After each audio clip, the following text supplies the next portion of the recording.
Hello, everybody. Thank you so much for joining us for today's BU Alumni Career Webinar, 10 Truths About Job Hunting in Today's Market. My name is Jeff Murphy. I'm a member of the Alumni Career Engagement Team from the BU Alumni Association.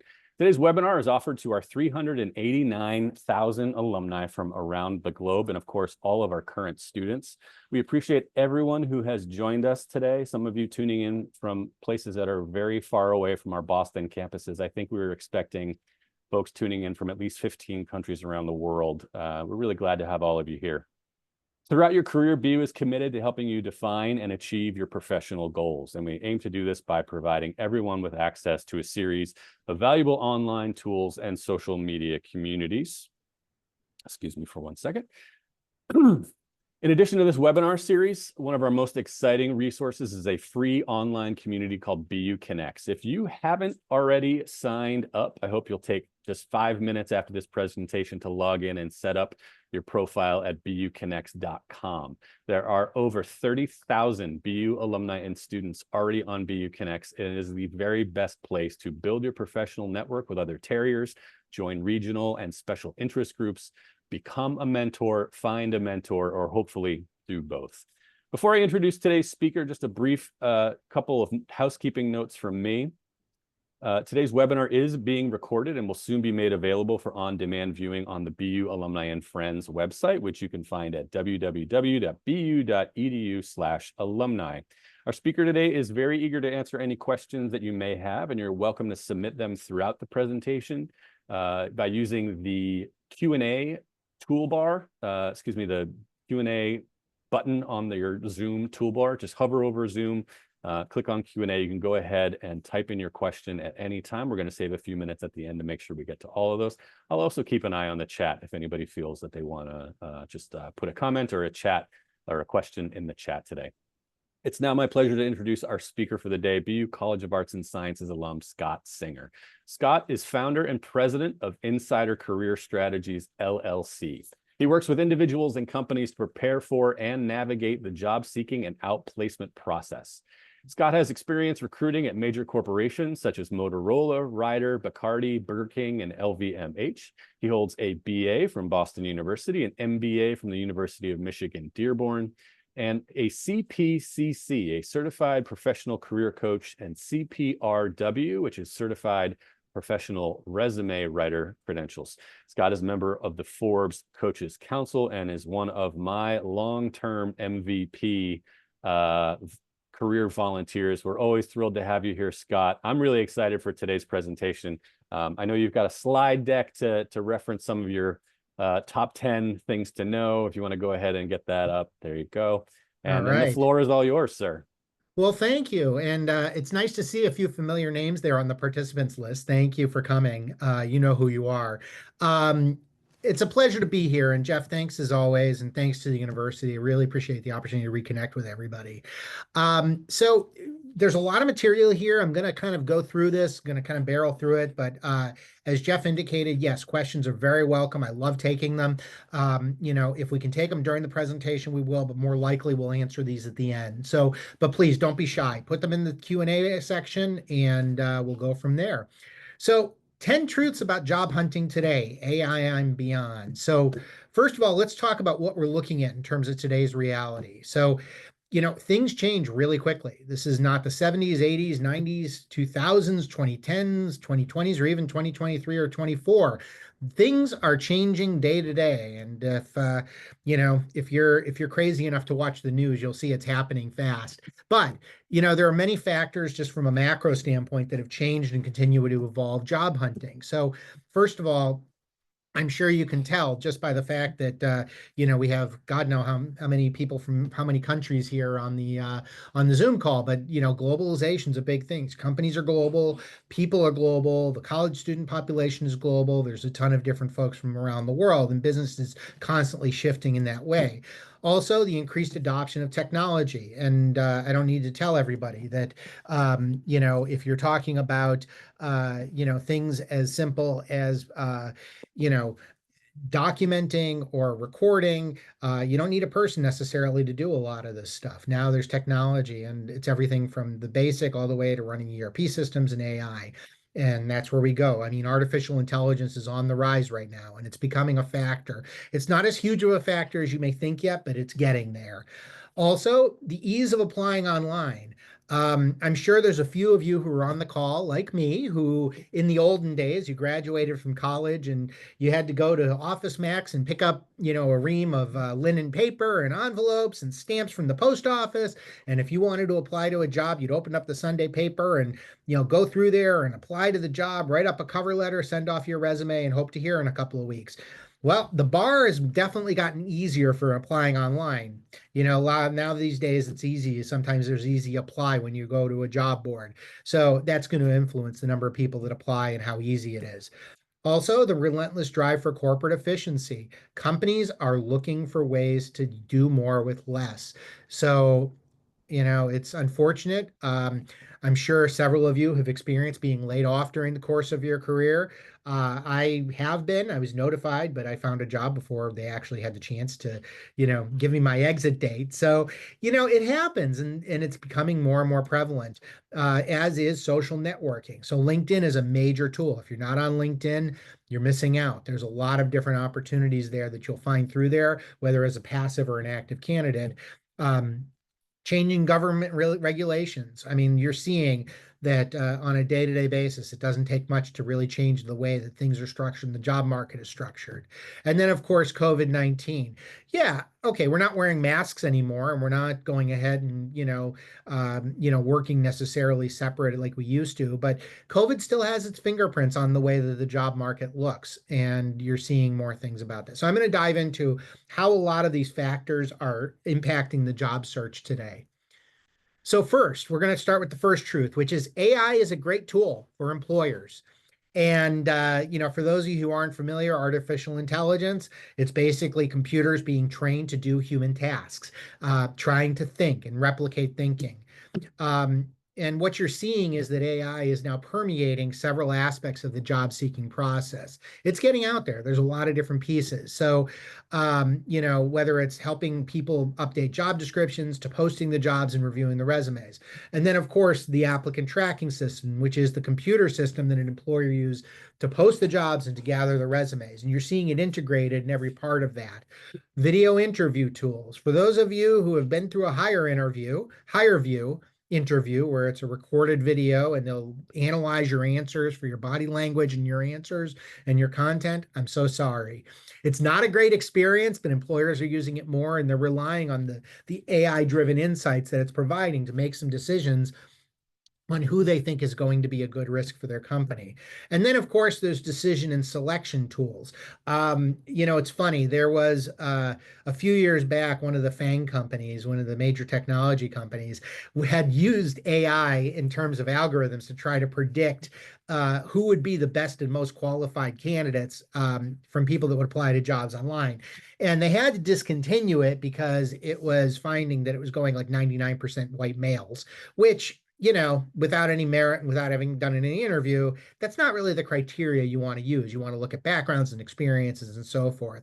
So they discontinued that. But you are seeing that when it comes to the decision and selection, they are starting to look at different career factors that you have in your career on your resume. How do they, if you're going to take a psychological exam, how's that data going to incorporate? So employers are using it, and it's permeating every aspect of this. The good news is you can prepare for this. And a large portion of this is learning how AI works. There's more training available than ever. You can go on to LinkedIn, LinkedIn Learning, if you have a premium subscription, and even just going on YouTube, trying to learn more about how YouTube works. If you get called for a HireVue interview, learn the techniques, learn the strategies. There's things you can fake and things you can't, but I think overall you can learn this. And AI skills are a thing that you can definitely learn. And getting to that point, when it comes to being a job seeker, AI is still emerging. This is really early stages here.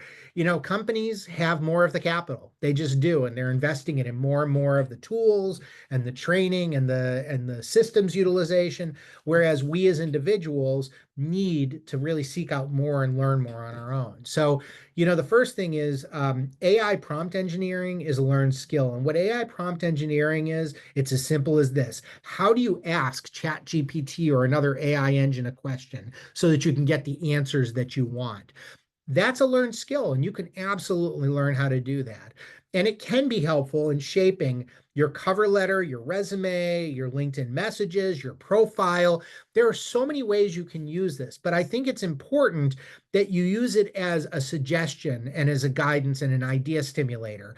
I can assure you that people that see AI content will know it's AI content. That's why it's a starting point. It's like having a conversation where you're bouncing something off your brother-in-law or your sister-in-law.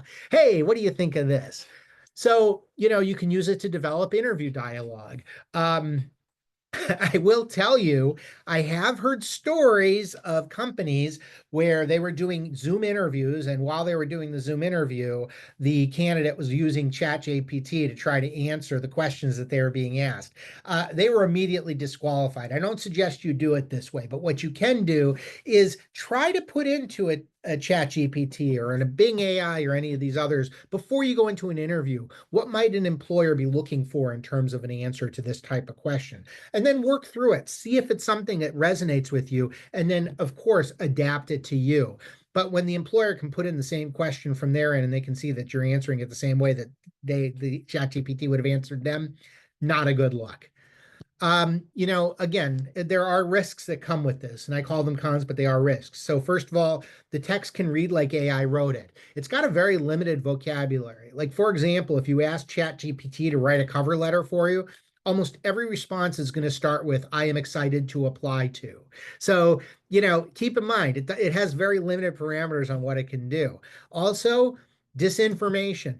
ChatGPT and these AI engines have an imagination. They will make stuff up if you don't give it specific parameters. But even if you do, sometimes it'll come up with its own ideas, or even worse, it'll plagiarize some of the data that it used to populate the AI corpus, basically the body that it uses to think. So keep in mind when you're putting in data. You've really got to validate it, and don't just take something that it gives you as fact. You want to make sure that you want to run it through a reality check. And also keep in mind, Microsoft Word has a great tool where it will go online and see if things that you have from ChatGPT or any of these AI engines are repeated out there on the internet. So you can use those kinds of tools. Also, it'll look inauthentic.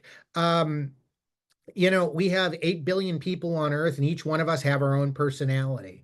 And ChatGPT or Bing AI or any of these, they have one personality. So it's going to come phrased in a certain way, how they've trained it.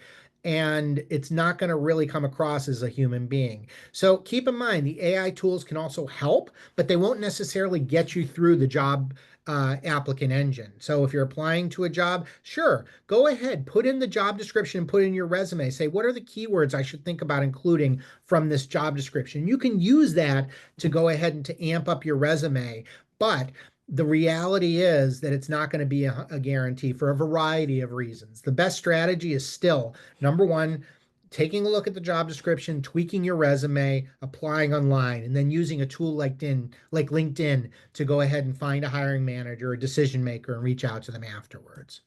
So the good news is it's still early. AI is still early on the horizon. With practice, you can use it in your favor. Just don't believe the grandiose promises that people are making with what it can do for you right now, because it's not quite there. Number 3, competition for jobs is fierce. This is reality. So right now, well, I say right now, but this was a few months ago, but 51% of US employees were looking for jobs. And a corollary to that is there's 1.2 jobs per unemployed worker. Now, that's just 1.2 jobs per unemployed worker. Now, if you take the number of people, if 51% of employees are looking for jobs and 94% of the workforce is employed, that means that 1.2 job openings is going to go way down. It means that because you're competing employed and unemployed. So the number of job openings per individual is going to go way down. So, that's you're seeing increased competition, but also what you're seeing is that employers are pulling back on what was called great resignation salary levels. Back in 2020, 2021, people were quitting jobs, they were moving out to the country, they wanted, and there was a big need for employers to fill jobs, people that were willing to go out, put a mask on, go to the office, go to a factory, whatever the case may be. And so what we saw was that during this perceived talent shortage, salary levels crept up. What's happening is that employers are bringing those levels back down. And by the way, this presentation's footnoted. It'll be there in the presentation. But yeah, I mean, we're seeing this in reality. So it doesn't mean that, people that have gotten nice increases won't continue to earn at that level. But I think if you're looking for a job, you are probably going to find that the market's not as resilient. And also, if a company's going to be going through layoffs and they're going to look at and comparing your productivity to your income, and your income is higher than your productivity, there may be a question in terms of making you vulnerable in that type of situation. So just be aware of that. Not saying you should give anything up, but by the same token, you need to be very aware of what the market is.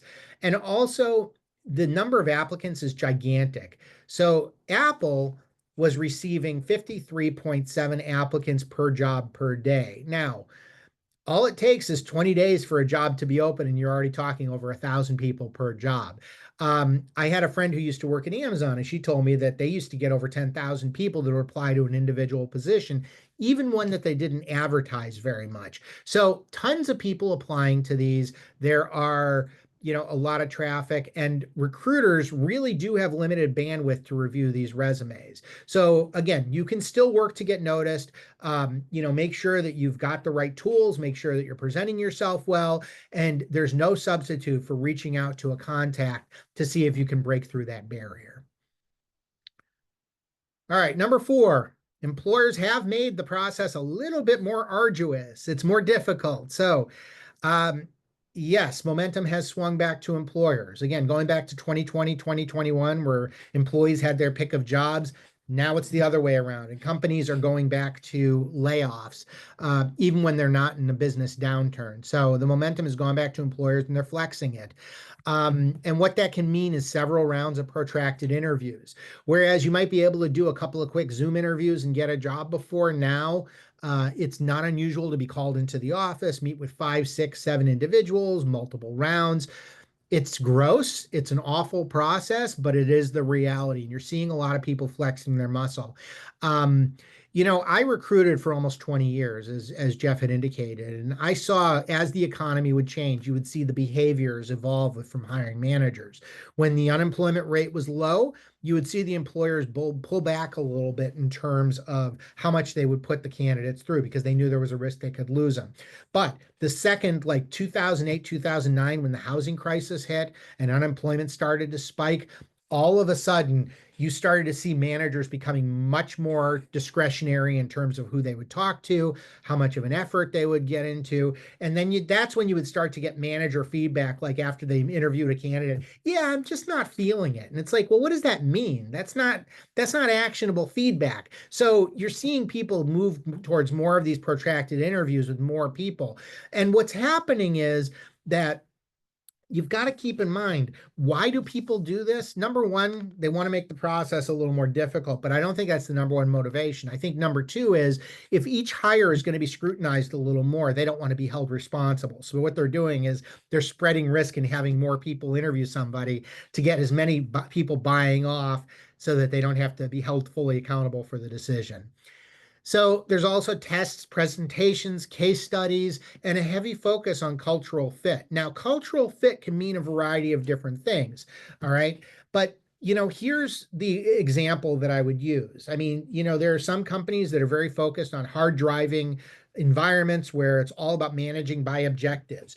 You meet your goals, you get promoted, you keep your job. You don't meet your objectives, you get let go. And that's going to be a very, people that are motivated with that, A-type personalities may fit better in that kind of situation, versus the kind of place that's got a foosball room and free coffee bar and people that can relax and, don't really have to work as much.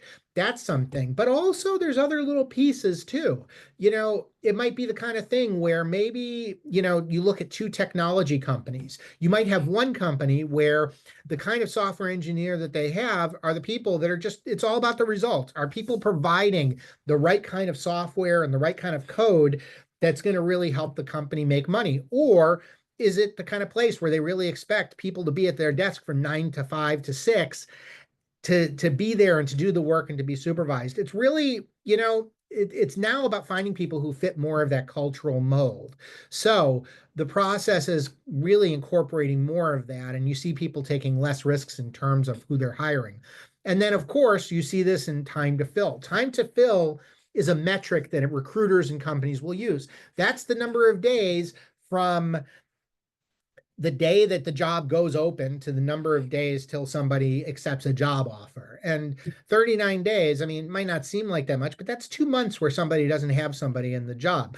And for every, there was an increase, during a few months last year where it went up by 4 days. That's not insubstantial, 3 to 4 day increase. So, and again, it's averages. You're going to see some higher, some lower, but again, it's a reflection of the higher level of scrutiny in terms of finding people that are right for the job.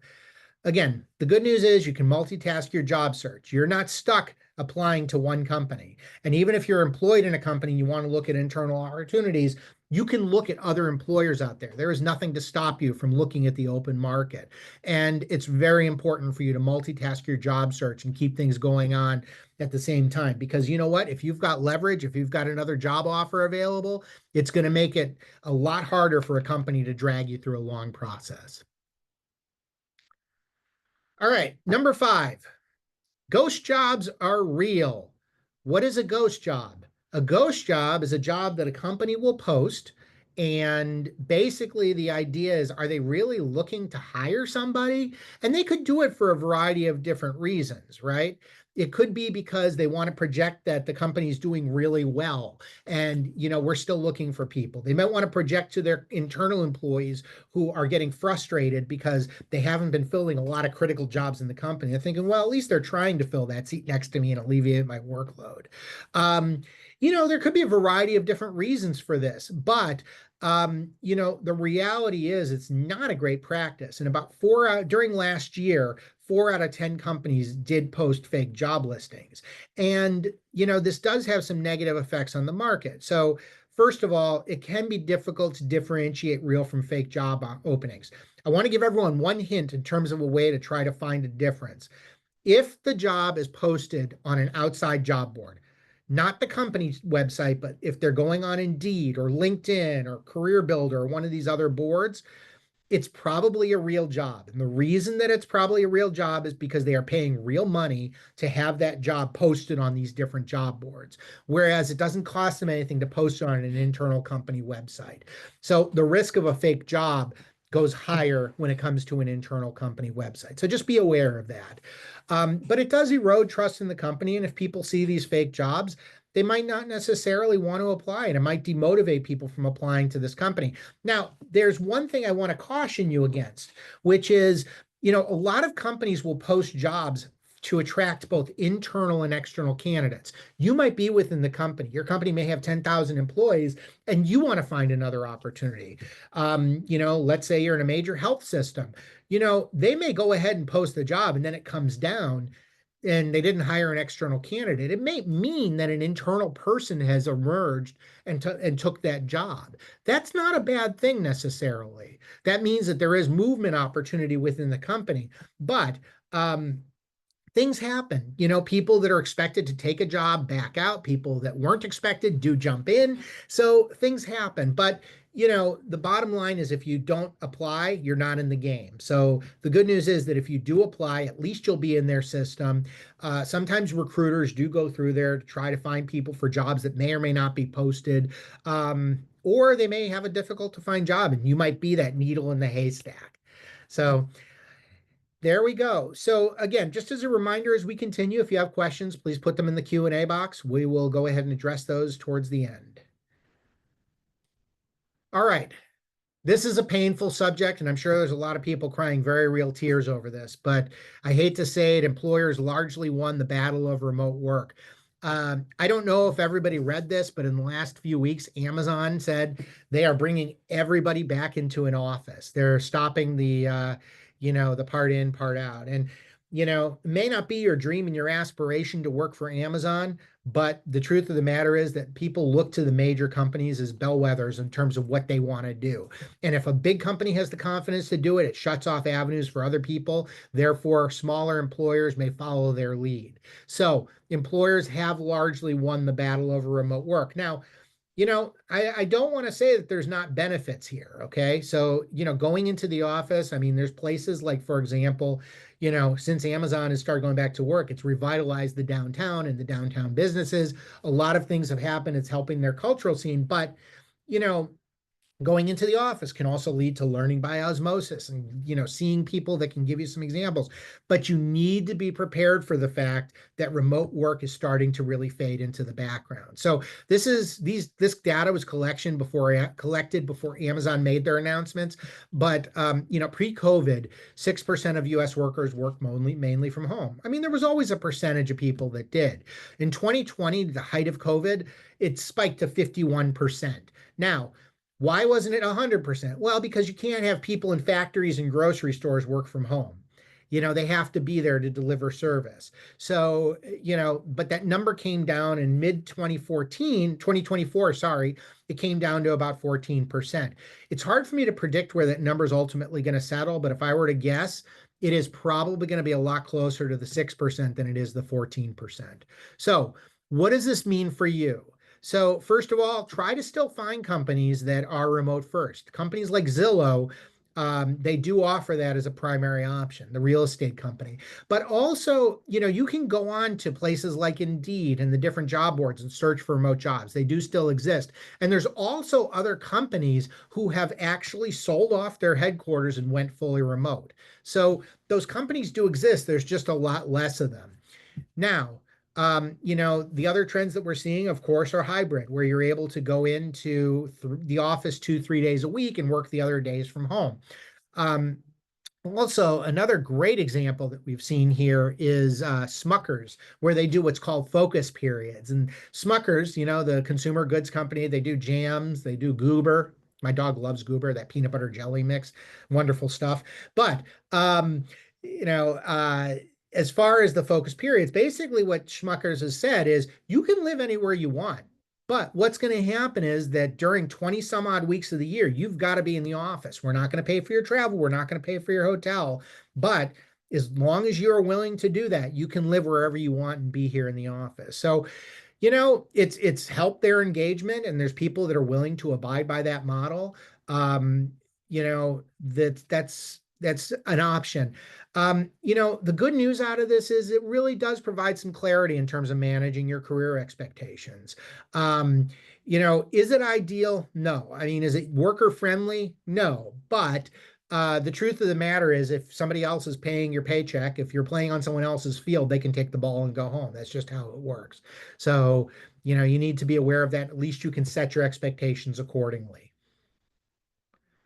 All right, number 7. This is one that a lot of people who are here on this call may not be aware of, but private equity now operates in almost every sector. So what does this mean? This is a term you haven't heard too much until probably about the last 8 to 10 years. But private equity are privately held firms that buy companies. They basically overhaul the business and then they sell it for a profit. So what does that mean? That means it's investor focused. They basically view the company as kind of a stock buy. But the difference is that instead of just owning the stock, they come in, put in their management team, and then they do what they need to do, and then they sell it. So the name of the game is value maximization, right? They want to maximize the value of the company. And then this is the most shocking statistic, okay? During the last 20 years, the share of corporate equity jobs and companies went from 4% to 20%. That's a 5-fold increase, okay? So what that means is you've got essentially an increase in people coming in, and their goals are less about, the old style model where you had a company, it had a stock, it had a pension. No, now it's all about buy the company, maximize it, and flip it. This is a very big part of the job market right now. Now, that means that the leaders and the staff have a lot of pressure to demonstrate profitability. And in a lot of cases, I've seen companies that were bought by private equity groups that were ranked on your best companies to work for lists. And that was the first thing that got scrapped. They didn't care. It was all about how could they make money off their investment. So that means that there's usually a shift, and it usually means your goals are going to be much more aggressive as you go through your performance appraisal process. And but it can also mean that there's higher risk, higher reward career moves. There are people who build their expertise in the private equity space. They get it. They understand how it works. They're okay with that maximization model. And these are people that come in. So if you're a good project manager, if you're a good change agent, you're a transformation type person, you're okay with a high level of risk as long as you get paid for it. And you have that mindset where you're, quite frankly, a little bit ruthless. You can make a very good career in the private equity space if you have good financial acumen. And also, one of the things I've seen quite a bit with people that work in the private equity sector is they might work for one company in the private equity portfolio. That's what they're called, the portfolio company. And they might be, their name might go up the ladder, and they might say, hey, listen, I've got someone in this organization who's done something in this company. They might be really good for your company, and it might open up new movement opportunities among private equity firms within the same portfolio. All right, here's a big truth. You still need the tools of the trade. No matter how much changes, some things still need the same, still stay the same, and you still need to give people a reason to talk to you. You've got to have a good resume, a cover letter, a LinkedIn, and in some cases, a bio if you're looking for a board job or if you're looking for some sort of high-level opportunity. And if you're a creative, a portfolio. You want to be able to show off your work. You've got to give people a reason to talk to you. And people will still use this as their first point of entry in terms of meeting you and evaluating you. So the good news is these documents, they are foundational. They're adaptable once you do them. It's more of changing it as opposed to reinventing yourself every couple of years and building these things from scratch. And the other piece is that a lot of these keep doing the work for you long after you finish the work. So like, for example, if you focus on your LinkedIn, and you have a good, robust LinkedIn that's got a lot of information about you and your achievements and your value that you've added, and that show that you're somebody that makes things happen. You can still be appealing to companies that will pay a lot of money to see everybody in LinkedIn to recruit talent, and they may reach out to you for an opportunity. So, don't skimp on this stuff. AI and other tools are great little pieces to help you move the process forward. But in the end, you still need this strong foundation of these tools of the trade. Number 9, networking still matters a lot. You need to build community. We do not live in a vacuum. We work with and for people. And the more community you build, the more your name gets out there. So you want to spend time actively nurturing your professional and your personal relationships. Don't keep it transactional. You want to grow your reputation. There's different ways to do this. Are you a project manager? Maybe join your local chapter of the PMI. Give presentations on best practices. Maybe, I don't know, if you're a resume writer and career coach, talk to your alumni association and help give presentations. There's ways that you can grow your reputation if you have subject matter expertise and you have achievement. Mentoring people is a great way to do it. You want to leverage your referrals and your references. We all leave footprints everywhere we go throughout the course of our career. That's just how life works. And, if you play your cards right, you are going to not just collect these, but keep them healthy. And then if you're in a situation where they can help you, they may, and you can help them. Also, you want to listen carefully to gain institutional knowledge. I remember many years ago, I had gotten an offer to a company, and I wasn't sure. I met with the folks that I'd be working for. I wasn't sure what to interpret them as, or the company, and I wasn't sure it was the right move. And I was able to use my network to find somebody I knew who had worked at that company, was able to provide me some real world input. And I ended up taking the job, and it was a very good move for me, career wise and visibility wise and skill wise. So, also though, this works internally. If you're working with folks, this is one of the benefits, honestly, of being in the office, right? If you have people around you, you can observe, you can see what happens in a company. What are the traits that the leaders that have success in the company demonstrate? And are you able to gain some of that knowledge and engage them in conversation? Hey, boss, can we go for coffee? I'd like to learn more about how you did what you did. So that's important. And also, of course, online networking capabilities have grown. LinkedIn's amazing. You can use this to reach out to people that you know and even people that you don't know.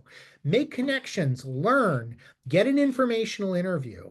But keep in mind that these professional recommendations can come from anywhere. You don't know.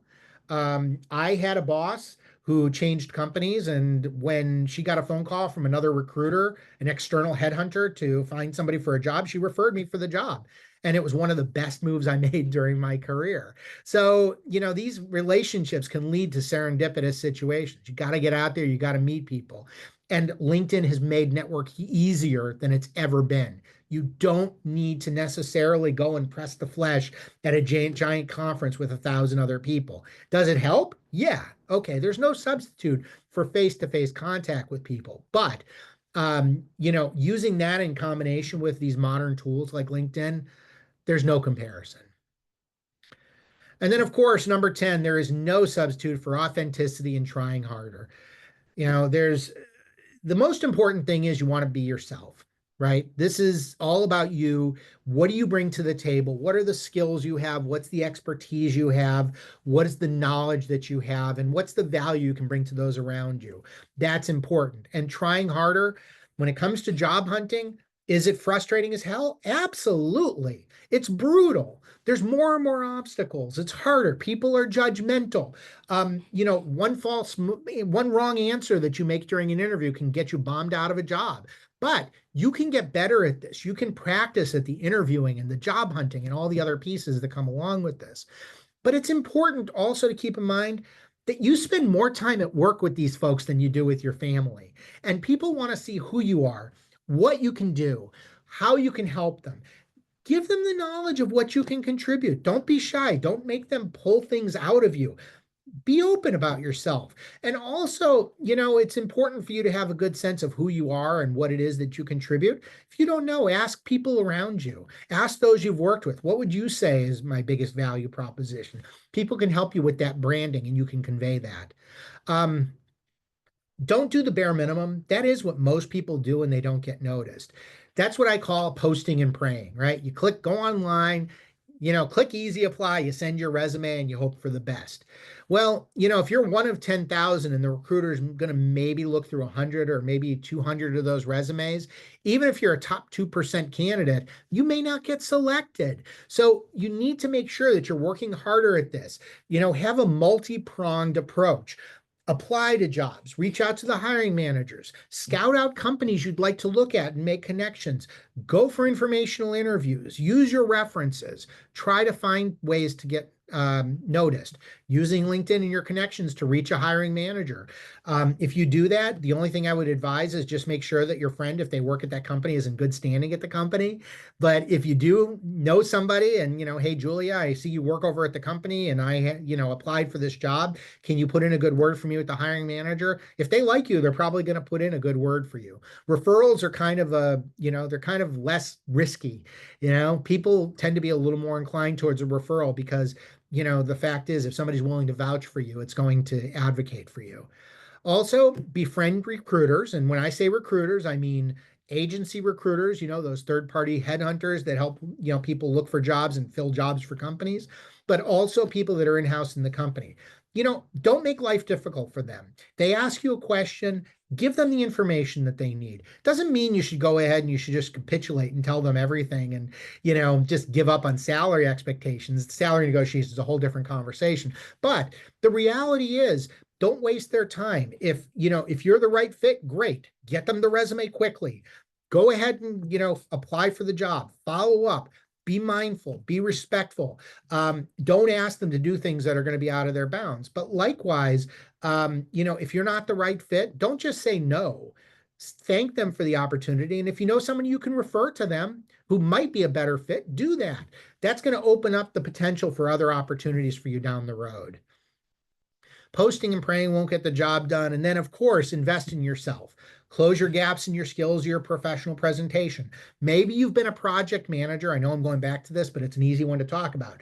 Maybe you're a project manager, but you don't have an Agile or a PMP certification, and you've cruised by this far. Well, you know what? That may work in your current company, but it may limit your upward mobility, or it might limit your ability for an outside company. Take the time, focus on that. Do you realize that your communication skills could use a little bit of polish? Work on that. Join Toastmasters. But do you not know how to use Microsoft Word and Excel efficiently, and you're finding it's closing doors for you when you have interviews? It's never been easier to take online training. So spend some time, close those gaps. If you're missing management experience, find an opportunity in your company. Ask if you can manage an intern, provide mentorship to somebody. But there are always opportunities if you're willing to step forward. So pay it forward. This is the other piece I think is a very important piece. Don't be a jerk. Don't be a taker. Make sure that, you remember that karma really does work in circles. And if you pay it forward and you help somebody else, usually the universe will give it back to you in some way or another. Being a good person does pay dividends. I am a firm believer in that. So the good news is you have something unique to offer. Make sure you embrace it. So that concludes. Jeff, let's open the floor. Scott, you covered a ton, and I'm not at all surprised that we've already got some really great questions that have come in. So let's see, where do I want to start? Caitlin asks a really good question. Does not having a job hurt your chances of getting hired? Does it hurt your opportunity to make the salary that you want? Basically, if somebody knows that you're currently unemployed, are you putting yourself at a disadvantage? So that's a great question, Caitlin. And the brutally honest answer is yes, it doesn't help. It can be harmful. And here's why. If you have a current job, there's two things that you have. Number one is you have a current salary. And number two, you have the appeal that you're still employed and employable. Now, what happens is when you don't have that, you lose your leverage in terms of bargaining position, right? A company will usually try to make you an offer because they want to make it competitive, because they want to make it good enough to attract you from another opportunity. So, the way that you need to approach that is, let's talk about solutions. I think the first thing is, while you're unemployed, don't just sit around and watch the Flintstones reruns on TV, right? This is the time when you really need to be investing in yourself and developing yourself. Take that training you've been meaning to take. Go to networking events.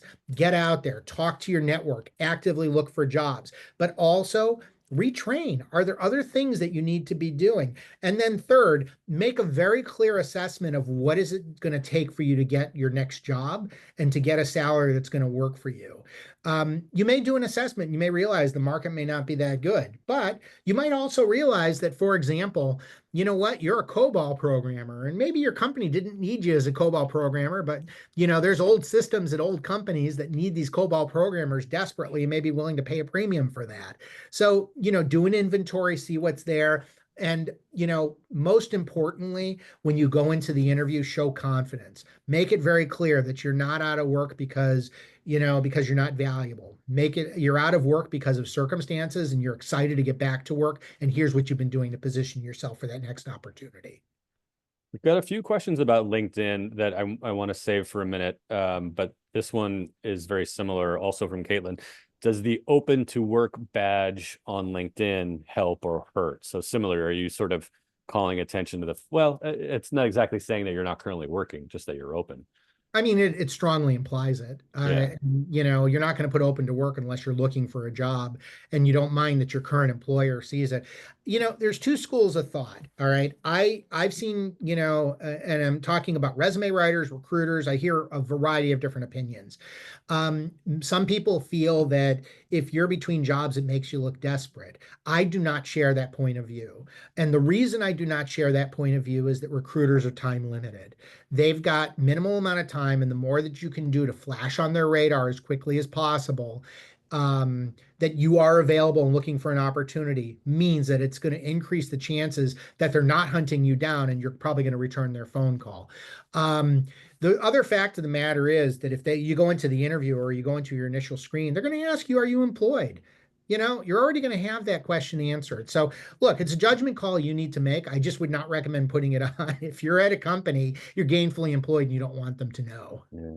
You just touched on this, but one of the questions that came in was, do you have to disclose in an interview if you have been laid off, fired, etc.? Uh, do you have to? No. Should you? Yes, because there's a couple of reasons. Number one, but the primary issue is trust, right? Part of it is you don't want to seem like you're portraying a situation that really didn't, that you're portraying a situation differently. Oh yeah, I'm working. And then they go and do a background check or they check with somebody that they know that's at the company and they're saying, oh no, Scott was laid off 3 months ago. He hasn't shown up here in a while. So, it's one of those things that they're going to ask you what you're doing now. If you don't tell them, it's going to be a problem. Now, with everything there's nuance, right? And the question becomes one, and without knowing your particular situation, questioner, everybody has a different situation in work. Maybe you signed a non-disclosure agreement at work. Maybe you did a great job, but there was a new management team that came in. Maybe you got paid out because the fact of the matter is you were on a time limited assignment. I don't know, but the reality is that you could probably work with the company to spin the answer in a way that's going to work to your benefit. Skipping around on topics a little bit here, Scott, but how risky is it to hold out for a job that I am in the interview process for when I have another offer in hand? I'm utilizing the current job offer to leverage the other, but I'm being asked to accept the current offer quickly and may not hear back from the recruiter in time for the other position. How do you advise somebody to navigate that situation? So I think that falls under the category you can't always get what you want. I think here's what I would suggest. If you've got an offer and you're looking, you got an offer from company A and you really want to work at company B, you've been in a conversation with company B. My suggestion is follows. Call the company you really want to work at. Just let them know, hey, I just, thank you again. I just wanted to follow up. I know you haven't made a decision. I wanted to let you know that I've gotten an offer from this other company. You don't necessarily have to tell them who, but I want to be abundantly clear. You guys are my first choice. I really want to work for you. And if you guys come through in an offer in a way that we can agree to, I will sign the paperwork and get over there. The recruiter may or may not have the leeway to be able to make that happen quickly. But ask them for an honest assessment. Hey, if this works, do you think you'll be able to do something? What's your timeline? It'll be what it is. Keep in mind that when an offer gets made, the recruiter doesn't make that offer in a vacuum. They have to get an authorization from HR, from the hiring manager, compensation, and, 3 other folks that are in the business probably. So, you go in, you give it your best hand, and then you've got to make a decision as to if you don't really want to work at the company you've got the offer from, and you're not really planning to take it, quit, do everyone a favor and decline the job. And then focus your efforts on the jobs you really want. But hopefully you can get things to spark if you make it very clear that, listen, we can make this happen if you make it happen. And the other thing is too, that if you played your cards right, and you are the candidate they want, they'll probably jump through hoops to see what they can do. If you weren't the candidate, they'll probably tell you that pretty quickly too. I knew this was going to happen, and it always does with Scott's webinars, but we've got some amazing questions here, and I want to let folks know I don't think it's going to be possible for us to get to all of them today, but thank you for submitting them. Scott, let's talk about LinkedIn for a second here. We got a couple of questions about that. Emily mentions that she finds LinkedIn to be a very messy interface. There's a lot going on. A lot of people are using it more like a Facebook than really just, for professional networking. What's the best way in your mind to sort of weed through the mess of LinkedIn? Yeah, so you get 30,000 connections, right? You can connect to 30,000 people. That's a lot of people. And if you got one or two that you really don't like, block them. If you're seeing, activities, I've blocked people who put overtly political comments, who put really nasty comments. I tell everybody that LinkedIn is not it's not Facebook, right? And if you're using it like Facebook, you are making a big mistake. I don't care if you like Donald Trump, hate Donald Trump, like Joe Biden, hate Joe Biden. I don't know, don't care. This is not the place for it unless you're their campaign manager, right? Leave it alone. You want to focus on professional stuff. So there's people I've blocked. Um, I would suggest doing that. You can block them or you can unfollow them. But the reality is that if you block them, they'll never see you again. If you unfollow them, at least it keeps them from showing up on your feed. Otherwise, I don't really know what else to tell you. Where do you land on the question about the value of LinkedIn Premium? LinkedIn Premium, yeah, it's if you're job hunting at all, it's well worth the investment. And the reason being that number one is it gives you better search capability. Number two, it gives you the ability to send notes to people directly. So if you've got a hiring manager or somebody that you want to work with, you can send them a note. And third, it gives you access to LinkedIn Learning, tons of free training that come along with it. Don't know Salesforce? Great. Take a quick course and you can add it to your resume. And also, it does tend to bubble you up a little bit higher in recruiter searches. There's mm, other benefits as well, but I strongly recommend it if you're job mm. hunting.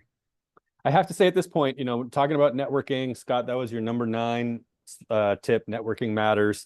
I want to make sure everybody, if you're not already on BU Connects, that is an amazing resource to use in hand with LinkedIn when looking to build your network and find contacts at companies, et cetera. The difference with BU Connects is that we actually make it really obvious and specific about the ways in which other people from the BU community are willing to help you. So using BU Connects hand in hand to help create your network, help find somebody that can open a door for you at a company is a really great strategy. Scott, we've got folks all over the map here on our webinar in terms of the level of their experience. For folks that are, just out of school, people who don't have a lot of experience, should entry-level job applicants approach their search differently than those who are farther along in their career, or are all of these principles sort of the same across the board? Yeah, I think that's a really great question. I think, first of all, some of the principles, especially when it comes to networking, are still the same. You got to get out there and you got to get your name out there so that people know you. I think the primary difference is when you're looking for an entry-level job, um, you know, a lot of people look, hiring managers generally know that you're somewhat of a blank slate, right? They know that you don't know the company and you don't have the depth of experience, but you do have to show that you've got some applied experience in your chosen field. If you're looking to go in as a programmer, you got to show that you have some examples of work that you've done in your studies that show you can program in Python or C or whatever it is you're using.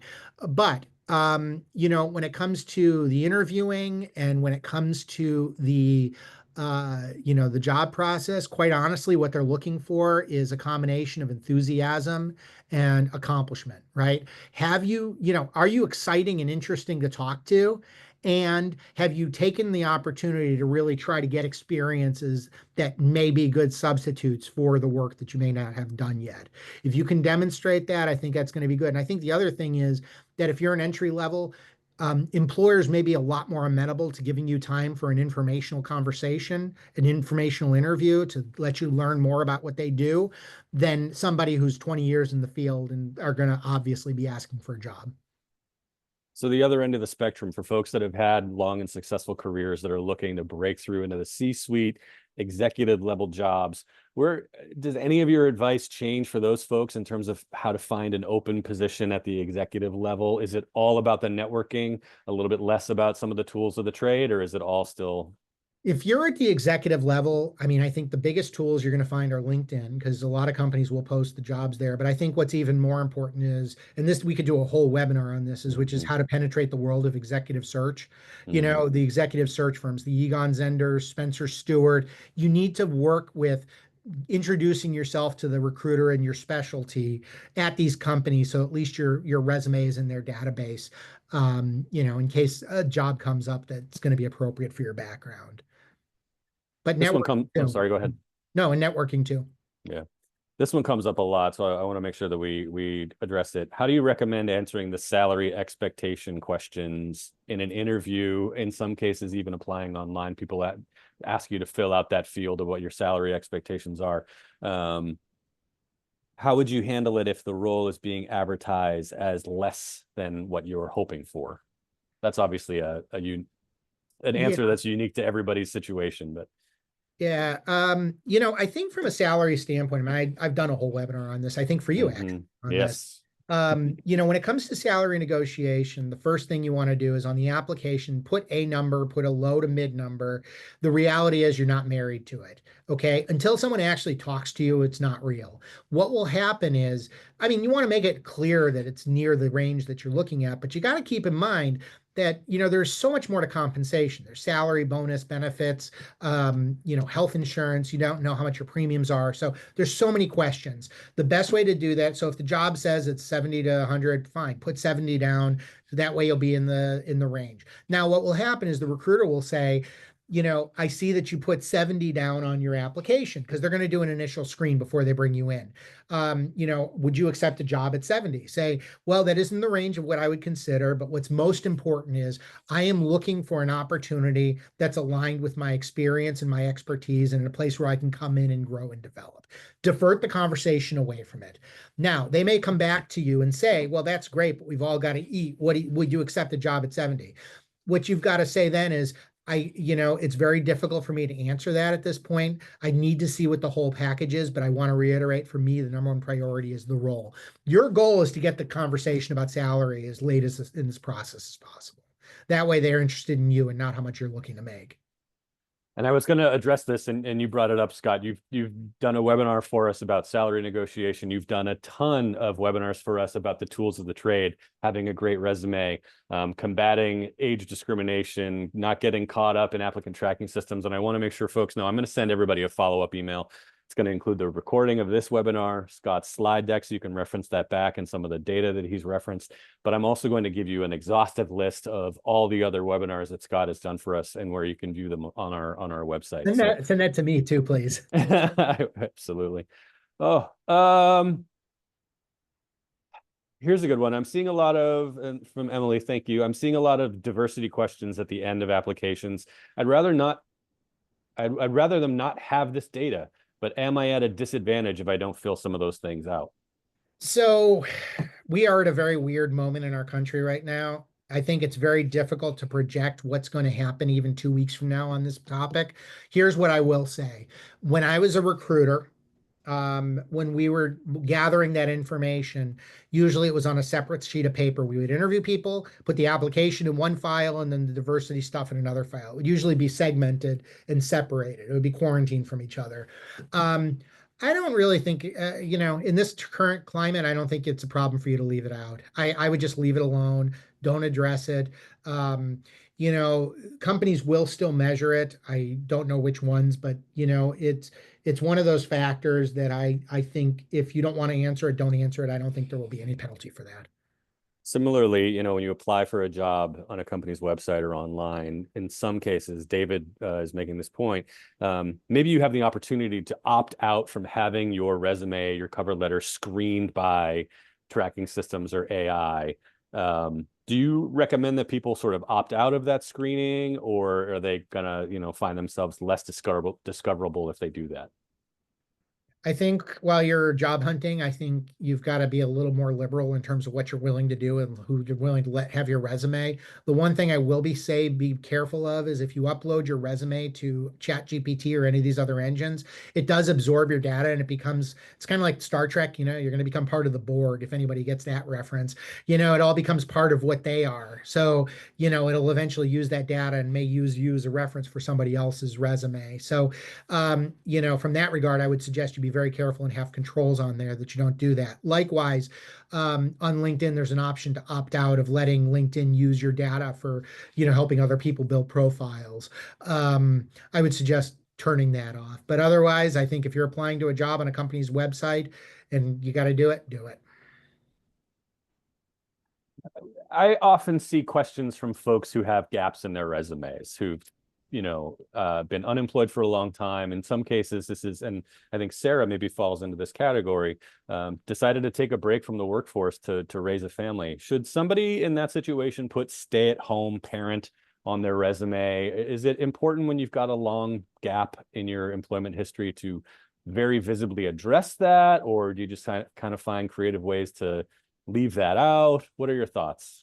So that's an interesting question because of timing. I'm actually working with a client right now on that specifically, who, she had worked with, she had worked with a Fortune 500 retail company and her back office operations. She had worked for a world-class health system, doing administrative operations, and then for the last 20 some odd years, she had been a full-time caregiver, not just to her kids, who some of which were special needs, but also to her parents at end of life. And what I did was I basically put a section, full-time parent and volunteer and community volunteer. And then what I did was all the activities that she did during that time, okay, she was a troop leader for Girl Scouts and explained the leadership role she had in that. She was an executive vice president on a board of a community organization. She was on the board of a PTA type organization and was involved in selecting the head of school. Like, that's what I did in that. But I am a firm believer in calling out what it is, just because it enables you to get that elephant out of the room as quickly as possible and then move on to the real substance of who you are. And if somebody's going to spend a lot of time obsessing over it, then, they're going to find a gap for you anyway. Scott, I still have 10 open questions. Let's go. And I can't. I actually have to get going. But the reason why, and I didn't ask them because they're not good questions. So if you didn't have your question answered today, believe me, it's not because it wasn't a good question. But Scott, I know how committed you are to our community and how willing you always are to connect with folks after these webinars to make sure that they get their questions answered. So I'm guessing your next slide is a reference for folks on how they can, and maybe I've called you out here and it's not, but you're always super generous with allowing people to contact you for further discussion, et cetera, et cetera. So I'm assuming that it's okay. I can share your email address and maybe some other LinkedIn and a follow-up email, and we'll let people, there you go. I knew it was absolutely. And look, if folks, if you want to contact me, you're interested, let me know. Just in closing, I'm sure most of these questions will be answered by my blogs on my website, as well as all of the webinars that Jeff will forward. I want to thank BU for the opportunity to do this. This was great. I'd also like to just tell everybody I've been a supporter of the experiential programs for the students at BU for the past several years, past many years. And I would certainly encourage, I think there's some great opportunities for you to actually get some real ROI if you feel like donating to really help somebody's actual career, who's a student there at BU. So, just want to put in that good word. Let's add that to the lists of reasons why I like you, Mr. Singer. I also want to thank everybody who's donated to the university in the past.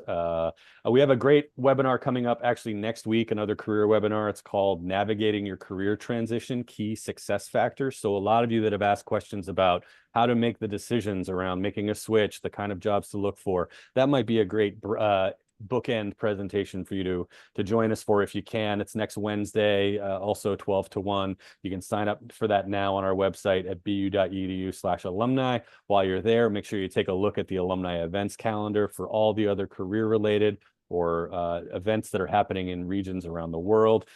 Thanks everybody for being here. But Scott, again, for all that you've done for BU, all that you continue to do for BU and our community members, I just want to say thank you. Thank you. Thank you. I appreciate it. And I appreciate everybody who came today and spent some time listening to me bloviate. So again, thank you so much. Have a great afternoon, everyone. Take care, everybody. Thanks.